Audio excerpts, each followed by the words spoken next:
ናብ ብጥብጥ ናብ ግርግር ናብ ዘይንቋጻጸር ዓመፅን ሁከትን ምእታዊ እዚ ኮነ ተባሂሉ ባጀት ተመዲዎ ብጸላእቲ ብዝግባእ ተመሪሑ ዝግበር ዘሎ እዩ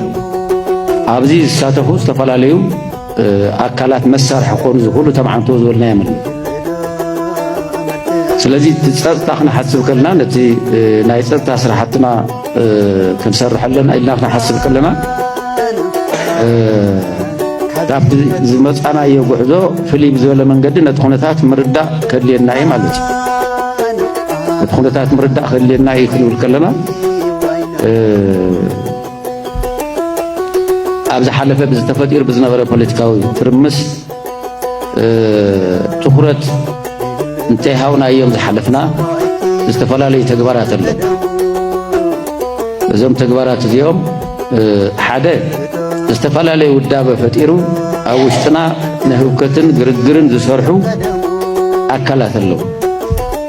ሕጂ ኣብዚኦም ዝበሃል ድርድር ዝበሃል ነገር ክህልየው ልንድሕር ሰብ ናብ ስርዓትን ናብ ሲስተምን ይኣቱ ብዝተፈላለየ መንገዲ ኣብ ዝደለየ እናበፅሐ ካብ ዝደለየ ልኡኹን ናሓዘ ተደልዩ ሸፊት ይጸንሕ ተደልዩ ኣብ ዝደለየ ጸኒሑ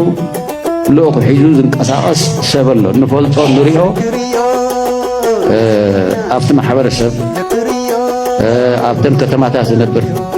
ኣካል ኣሎ እዚ ኣካል እዚ ብክልተ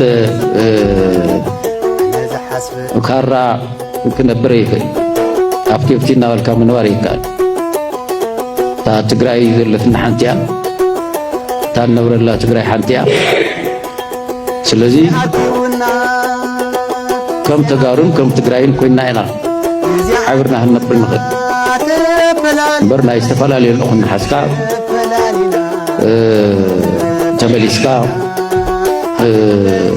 ብላይካ ትገብረሉ ነዚ ከዓ በዓል ዋና ዘይብሉ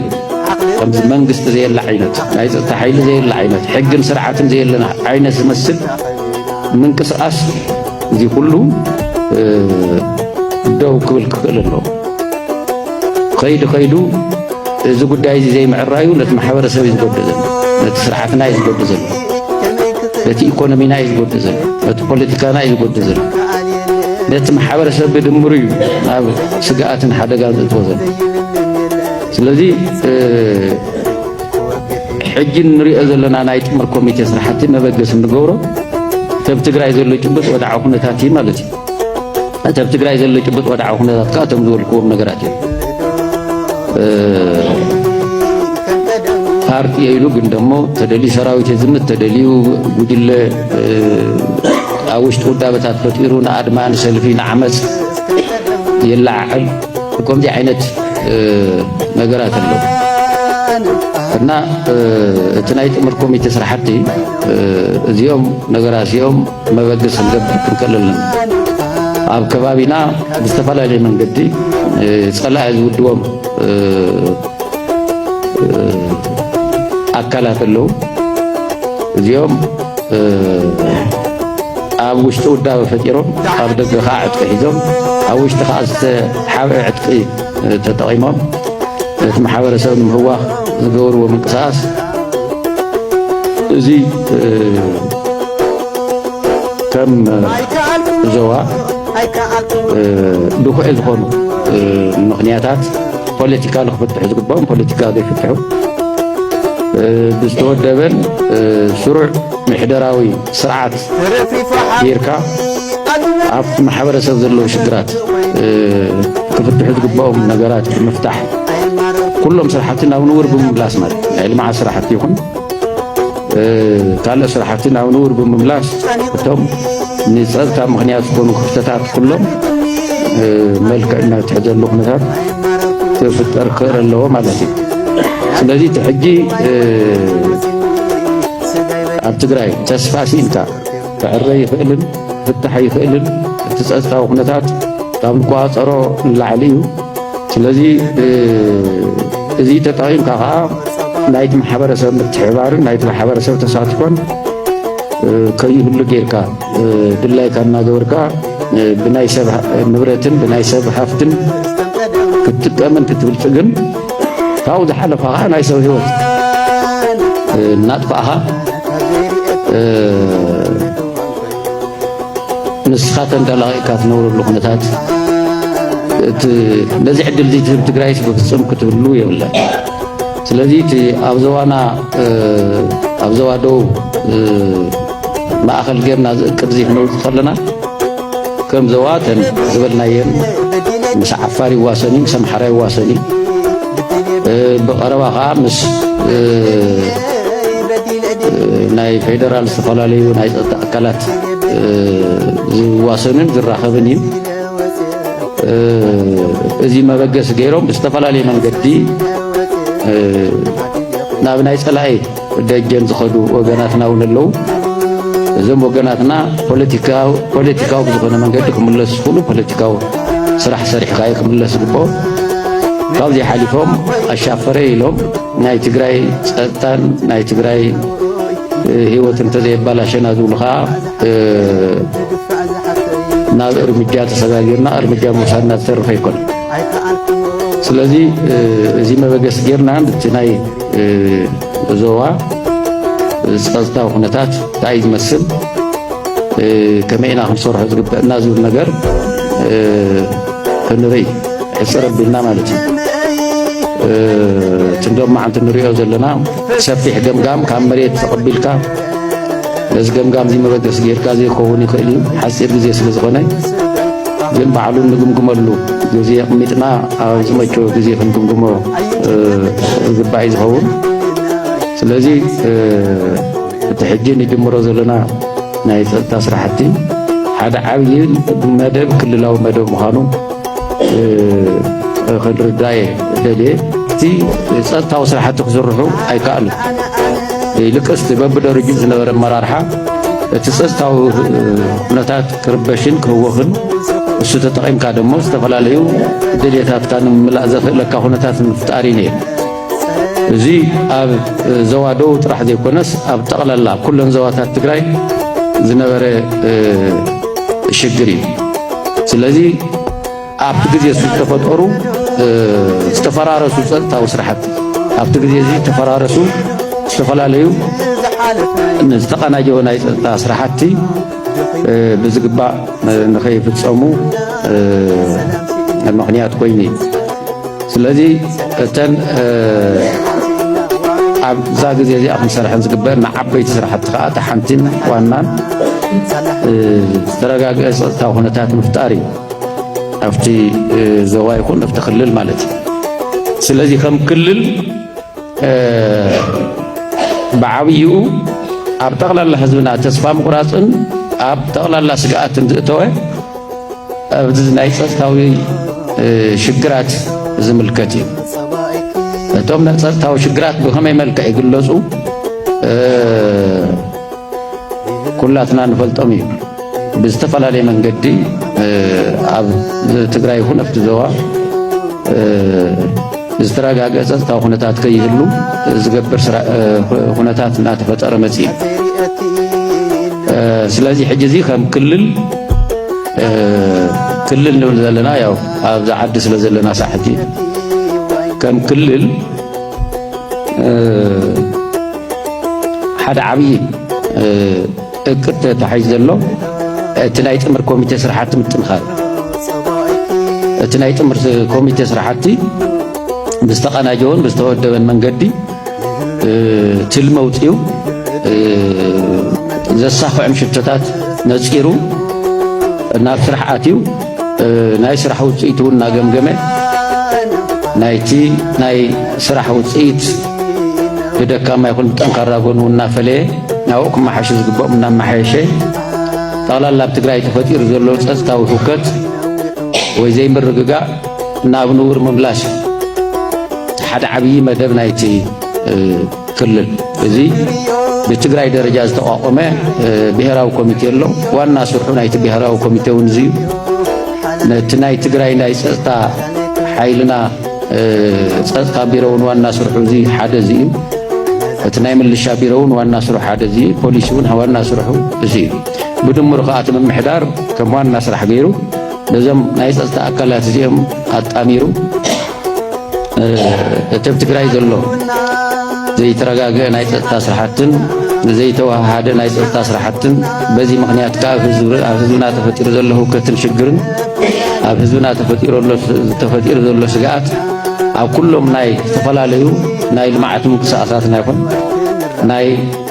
من محدارة وسرحتنا يكون أبتغل الله ناي محبرسن ناي هيوت ناي نور قصاص هيوت ترزل لسقات أنتيت كاتهم شجراتها وجيتكا استرجاج أخنتات مختار كم كلل على عوي مدى بحيزو كده أكيدو نفس راح يوفر له زي معراري له سلزي تحجن كايدو لنا بزوا درجاو نايزي بكل الدرجات تتحز عبي نايس صراحتي نمسخع ببزهو كلهم كم زمن كتم أكلات ساتفلو ناي سرح أورنتشن توهايو ناب سرح زوفر اللغنتات تقمت أكل هذا أكالي أبزي بوانا النت ما أقل نقوله أبتي ناي سرحتنا نمهوا أب كلمة تسلفهم نشرح ذلوا وإذا ما كلمة تسلفهم ستانا كهوة خذور ذلوا حيلتات اللو ذي بوانا النت صلاتنا يوم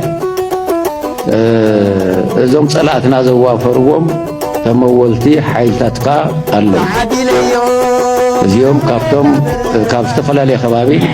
ناب عفاري هنا أم حرف للخيدم زلوا أكلات اللو تاب تقرأ كاو بوليتيكا ودبات مس بلصقنا بمشرح أب تقرأ هو كتن شجرن بمفتار أدليتهم كساخة إذريو استفلاليو بوليتيكا وحيلتات اللو ما أخذنا يتي شجر زيادة قتيلها أبت محبر سبزلو بسرقن بليبنتن بمجربارن تقوموا أكلات كالو بوانا نتون نايزهم أكلات اليوم نايزهم بسالة زلاقه استفلالي بوليتيكاوي أكلاتون مسار حقون زخولو وقليل مالت بزي مغنياتي ستانا شجر فتر ذلو بسالساي درجة كا ويبراوع درجة ربعلنا أبتي نايمن قسم محور زل أكاليهن أفتم نايسات أكلات زل شجريهن حدا نيسات تام هو حدا مغنياتي سلذي أتم اتصلت أنا هو خزجور زلوا أكلات بزحتهم ناي بزحت تركمي سألا زوا فرم استفلالي بوليتيكينيا تاتن شفاتن اللو زيهم زودوا ومحاجتات مأخذ أوشتنا زلوا أكلات اللو ناي بحلهم دليت بسرقن مجبربارن بليبنتن زنور بدونات اللو كاوزي حاليفها بعلوت ناي منقست محور تمم محدار تنايس أستاك أبتناي ستا هوكتن أبتناي ستا تنقذ خون معنيات المختار كا زم أكلات زيمون اللول سلذي خارجين نحن بجس نتي تجراي كم تجراي أبتناي ستا صراحتنا ناونور نملستو هايلو كدوتينا بصراحة زينا أتغلنا زم أكلات زيهم تنق نايتي ناي ستا شجر انتقينام أبزم أكلات اليوم بسرح سرحي تلو تخمت زخير مالتي كساب كندين أجزت حالة لمهانو أكالو قدو كودو زمزة اللهون معراب كسل فيلو زقود لنا من يمول لنا طرح يكون لهز بزي كاب شاف نابشاف أبل على النتو أب كورو أمن النتو زي واجا زي الدرادر الله ينتخينون كل مسوات خفل قر مخانو هرجاجيسكم هذي نقولنا ንናይ ደገ ናይ ገለ ኣይኮነን ንባዕልና ማለት እዩ መምህር ዝኾነ ህዝባዊ ኮንፈረንስ ተኻይዱ ብፍሉይ ዝግለጹ ነበሩ ብስለት ይግለጽ ነይሩ እዩ ክንደይ ምሁር ክንደይ ፈላጢ እየ ዝብል ብፍላይ ኣብዚ ግዚያዊ ምሕዳር ክሳብ ቀረባ ዝነበረ ዝህዝቢ ካብ ፖለቲካ ንምርሓቕ ንሕና ኢና ፈላጣት እናተባሃለ በብሰሙን እውን ነይሩ ቅድሚ ሕዚ ሕዝውን ኣሎ በብመዓልቱ ዘይንሰምዖ ነገር የለን ህዝቢ ትግራይ ካብ ፖለቲካ ንምርሓቕ ዘይተጻዕረ የለን እቶም ዋና ወረርትና እውን ዝገብርዎ ኣብ ውሽጥና እውን ኮይኖም ማለት እዩ ኣብዛ ክልተ መዓልቲ ዝረኣናየን ተጸሚቖን ዓመት ክልተ ዓመት ዝተዘርበ ብምንታይ ኢና ክነወዳድሮ ብምንታይ ኢና ክነነጻጽሮ እዚ ህዝቢ እዚ ኣብቲ ብሔራዊ ኣጀንዳታት ናይ ትግራይ እንታይ ዓይነት ብስለት ከም ዘለዎ ፕሮፌሰር ምዃነ የድልዮ ዶክተር ምዃነ የድልዮ አንቶኒ ግለጽ ነይሩ ባህላዊ እናተባሃለ ዝግለጹ ማለት እዩ ታ መሰረት ታሱር ኣብዚኣ እያ ዘላ ኣብ ህዝቢ እያ ዘላ ተሓቂ ኣብዚኣ እያ ዘላ ታውግና ኣብዚኣ እያ ዘላ ተተሓሳስባውን ኣብዚኣ እያ ዘላ ታ መፍትሒ መንገዲ እውን ኣብዚኣ ኣላ ኩላ ሰሚዕና ኩልና ርኢና ሰላ ቃልስኹም ሰላ ተሓቢርና ኩሉ ነገራት ክንምክት ፃዓርና ኣብዚ ደረጃ በፂሕና ኣለና ዝተረፈና ዘይተመሉ ትማሉን ይግለጽ ነይሩ ካብ ገዛ ንዓግበሉ ነገር የለን ዞባ ምዕራብ ብዛዕባ ምዝባሉ ይኮነን ዝዛረብ ነይሩ ብዛዕባ ደቡብ ትግራይ ይዛረብ ነይሩ ደቡብ ትግራይ ብዛዕባ ደቡብ ትግራይ ይኮነን ዝዛረብ ነይሩ ብዛዕባ ምዕራብ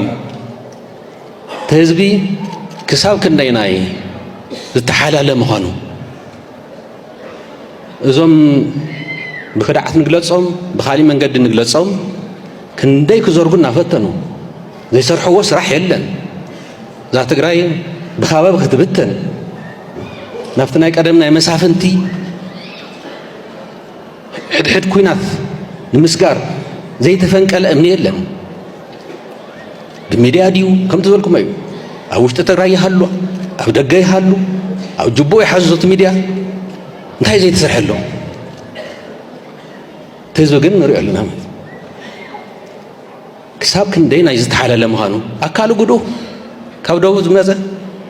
ኣለኹ ንምዕራብ ክስለፍ የሉ ዝጎደለና ናይ መሉልና ጥራሕ ኣይኮነን ህዝቢ እዚ ካብ ጫፍ ናብ ጫፍ ኣብ ላዕላውነቱ ኣብ ክብሩ ኣብ መንነቱ ዘይዋገ ዘይደራደር